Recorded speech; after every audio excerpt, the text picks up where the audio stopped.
നല്ല ചൂട് പട്ട, നല്ല ചുട്ട ചിക്കൻ. ഈ ചുട്ട ചിക്കനും പട്ട നല്ല കൂട്ടല്ലേ ആശാനെ? കട്ട മുതൽ വിറ്റ് കിട്ടിയതല്ലേ, തട്ടിക്കോ തട്ടിക്കോ. അതിരിക്കട്ടെ, ടി വി എന്തെല്ലാം കൊടുത്തു? പാതി വിലക്ക് കൊടുത്തു. അത് മോശമായി പോയി. ദാനം കിട്ടിയ പശുവിന്റെ വായിലെ പല്ലെണ്ണരുത്. നീ അങ്ങനെ അങ്ങോട്ട് കടന്ന് ചിന്തിക്കണ്ട. മോശമായി പോയെന്നോ? പറഞ്ഞത് തിരിച്ചെടുത്തു. കേട്ട് കേട്ട്. ആശാൻ ഈ ബുദ്ധി ഇല്ലായിരുന്നെങ്കിൽ നീ നിന്റെ ഫാമിലിയും പട്ടിണി കിടന്ന് ചീഞ്ഞേനെ. സത്യം. ആശാൻ ഈ മോഷണം അവിടെ നിന്ന് പഠിച്ചു? ഒരിടത്തുനിന്നും പഠിച്ചതല്ല, പരമ്പരാഗതമായി കിട്ടി. അത് ശരി. എന്റെ അച്ഛൻ കള്ളനായിരുന്നു, അച്ഛന്റെ അച്ഛൻ പെരുങ്കള്ളനായിരുന്നു.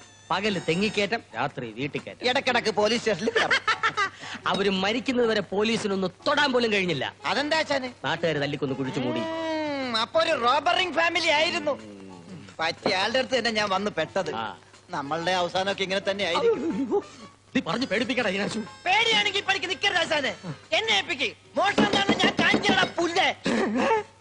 നല്ല ഒറിജിനൽ പട്ട അറിയാതെ വായിന്ന് വീണു പോയതാ. മതി, ഇനി വായിന്ന് വീഴണ്ട. ശരിയാ.